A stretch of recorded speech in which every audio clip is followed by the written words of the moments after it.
అందరికీ నమస్కారం. నేను మీ కిరా కార్పేని. జోగి రమేష్ ఈ పేరు చెబితే ముందుగా గుర్తుకొచ్చేది 2019 నుంచి 2024 మధ్యలో జగన్మోహన్ రెడ్డి అధికారంలో ఉన్నప్పుడు అధికార మదంతో అధికార దుర్వినియోగంతో పదవుల కోసం ఎంతకైనా దిగజారే జోగి రమేష్ 3 సార్లు ముఖ్యమంత్రిగా పనిచేసిన నారా చంద్రబాబు నాయుడు గారి ఇంటి మీదకి కంకర్రాలతో బీరు సీసాలతో దాడి చేసినటువంటి కీలక నిందితుడు జోగి రమేష్. ఇటీవల కాలంలో ఇబ్రహీంపట్నంలో కూటమి ప్రభుత్వం మీద బురద జల్లే దిశగా కల్తీ మద్యాన్ని అమ్ముతూ దాన్ని రుద్దే దిశగా దొరికిపోయినటువంటి వ్యక్తి జోగి రమేష్. నోటికి ఎంత వస్తే అంత కేవలం పదవుల కోసం జగన్మోహన్ రెడ్డి ఆశీస్సుల కోసం దిగజారిపోయే వ్యక్తి జోగి రమేష్. ఇదంతా ఒక ఎత్తు. ఇప్పుడు జోగి రమేష్ అంటే గుర్తుకొచ్చేది జోగి మేఘన, జోగి రాజీవ్ సతీమణి జోగి రమేష్ వాడలు జోగి మేఘన ఇబ్రహీంపట్నంలో జోగి రమేష్ మీద పలు కేసులు, డజన్ కేసులు పెట్టింది. పైన 11 మంది మీద జోగి రమేష్ కుటుంబ సభ్యుల మీద ఇబ్రహీం పోలీస్ స్టేషన్ లో పలు రకాల కేసులు, గృహహింస, హత్యాయత్నం, వరకట్న వేధింపులు,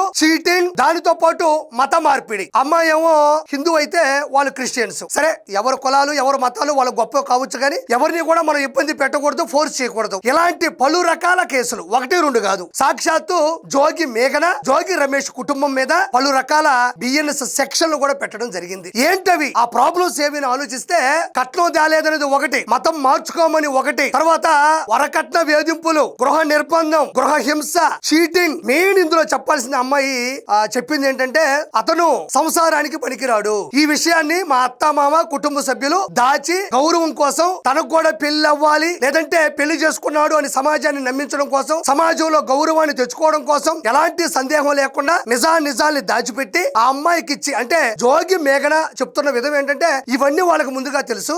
వాళ్ళ గౌరవం కోసం, వాళ్ళ ప్రతిష్ట కోసం, వాళ్ళ కుటుంబం కోసం అంత ఎత్తున పెళ్లి చేసి నన్ను అత్తారింటికి పంపిస్తే అక్కడ వచ్చినటువంటి షాకింగ్ న్యూస్ ఏంటి అంటే అతను ఒక విషయంలో పనికిరాడు. అంటే మనం లోతుగా చెప్పకూడదు, ఒక విషయంలో సంసారానికి పనికిరాడు. పెళ్లి చేసుకున్న తర్వాత నేను చాలా సార్లు అనుమానించాను, పోనీలే పలు రకాల ఆలోచనల వల్ల అయి ఉంటది అనుకుంది. బట్ చివరిగా చూస్తే అనుమానమే నిజమైంది, అతను పనికి రాడు. ఇది తెలిసినప్పుడు వాళ్ళు నాకు కట్ట పెట్టకూడదు కదా అని ఒక ఆరోపణ అయితే, వాళ్ళు క్రిస్టియన్స్, అమ్మాయి హిందువు. అమ్మాయి పూజ చేసుకున్న ఒప్పుకునే వాళ్ళు కాదు, అగరత్తులు వెలిగించిన ఒప్పుకునే వాళ్ళు కాదు, దీప నైవేద్యాలు మంగళ వాయిద్యాలంటే వాళ్ళ పడదు. ఈ విషయంలో కూడా అమ్మాయిని ఇబ్బంది పెట్టారు. గోవాకి తీసుకెళ్లి అక్కడ చంపబోయారని అమ్మాయి కేసు ఫైల్ చేసింది. దాంతో పాటు అమ్మాయి ఎక్కడికి వెళ్తున్నా కూడా సీసీ కెమెరాలతో పాటు డ్రోన్లతో కూడా అమ్మాయి యొక్క ప్రైవసీని దెబ్బతీసే విధంగా చేసినటువంటి పరిస్థితి, శారీరకంగా కొట్టినటువంటి పరిస్థితి. 1-2 కాదు, కట్టం తీసుకొనిరా, వజ్రాల హారాలని, 7 వారాల నగలని, ఏమో మొత్తానికి కూడా ఇవన్నీ కూడా అమ్మాయి ఫైల్ చేసింది. ఇది బురద జల్లే ప్రయత్నం కాదు, జోగి రమేష్ మీద వ్యక్తిగతంగా తీసుకునేటువంటి సమస్య కాదు ఇది. ఆ అమ్మాయి ఇబ్రహీంపట్నం పోలీస్ స్టేషన్ లో కేసు నమోదు చేసింది. వాటికి సంబంధించినటువంటి పేపర్లు కూడా ఇక్కడ ఉన్నాయి, పీడిఎఫ్ లో చూడండి.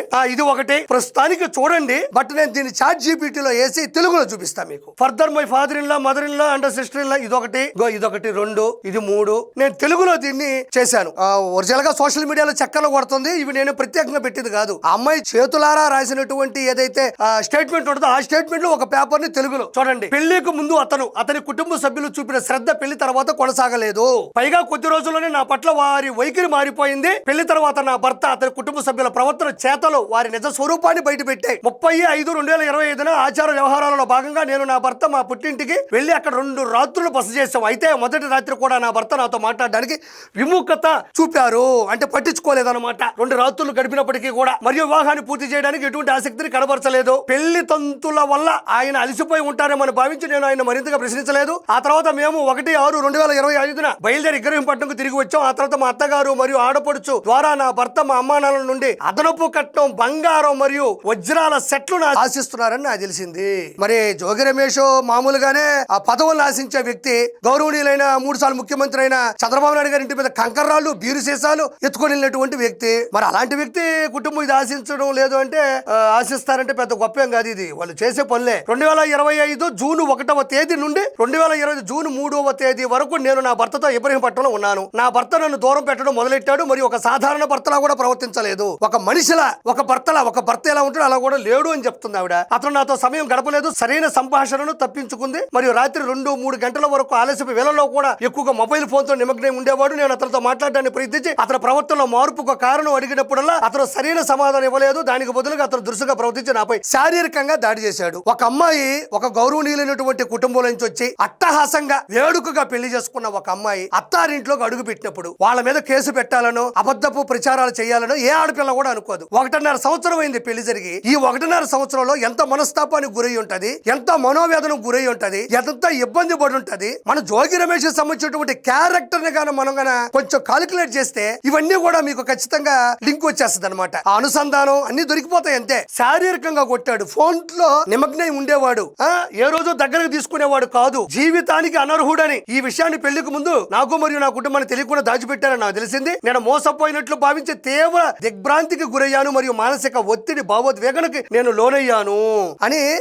చూడండి, దీంట్లో 3 పాయింట్లు ఉన్నాయి. ఒకటి డౌరీ, అంటే ఈ ఒరిజినల్ సెట్లు తీసుకురమ్మని చెప్పడం. రెండోది ఒక సాధారణ భర్తలా కూడా లేడు. మూడోది వాళ్ళ దాంపత్య జీవితం సరిగ్గా లేదు, ఎందుకు ఇలా చేస్తున్నావు అని అడిగినా కూడా కొట్టేవాడు. ఇక్కడ అమ్మాయి రాసినటువంటి స్టేట్మెంట్ లో ఇది విషయం. సో ఇక్కడ చూడండి ఎంత దారుణంగా. ఇది కాక మళ్ళీ ఈవి హిందూ అయితే వాళ్ళు క్రిస్టియన్స్ అయితే, అమ్మాయి హిందూగా ఉంటే వాళ్ళకి నచ్చేది కాదు. అమ్మాయిని చిత్రహింసలకు గురి చేసి ప్రైవసీని ఇబ్బదీసి అమ్మాయిని కొట్టి ఈ విధంగా మానసిక ఒత్తిడికి లోను చేసినటువంటి ఎవరైతే జోగి రమేష్ కుటుంబం 11 మంది ఎవరైతే ఉన్నారో ఈ రోజు వాళ్ళు ఓచలు లెక్కట్టబోతున్నారు. ఇది నేను చెప్పింది కాదు, నా అనుమానం కాదు. ఆ అమ్మాయి ఇబ్రహీం పోలీస్ స్టేషన్ లో ఇచ్చినటువంటి స్టేట్మెంట్ లో ఇప్పుడు విచారణలో ఇంకా దర్యాప్తులో ఇంకా ఖచ్చితంగా ఇన్వెస్టిగేషన్ ఉంటది. ఇది చిన్న చితక కేసు కాదు. అంటే వరకట్న వేధింపులు పెద్ద కేసే, గృహహింస పెద్ద కేసే, గోవాకి తీసుకెళ్లి చంపాలనుకోవడం పెద్ద కేసే, చీటింగ్ పెద్ద కేసే, మతం మీద ఒత్తిడి, మానసిక ఒత్తిడి, ఇవన్నీ చిన్న కేసులేం కాదుగా. కాబట్టి జోగి రమేష్ కుటుంబం ఏదైతే ఉందో ఖచ్చితంగా దీనికి వాళ్ళకి సమాధానం చెప్తారు, విచారణ చేపడతారు. 100% అమ్మాయికి న్యాయం జరగాలి.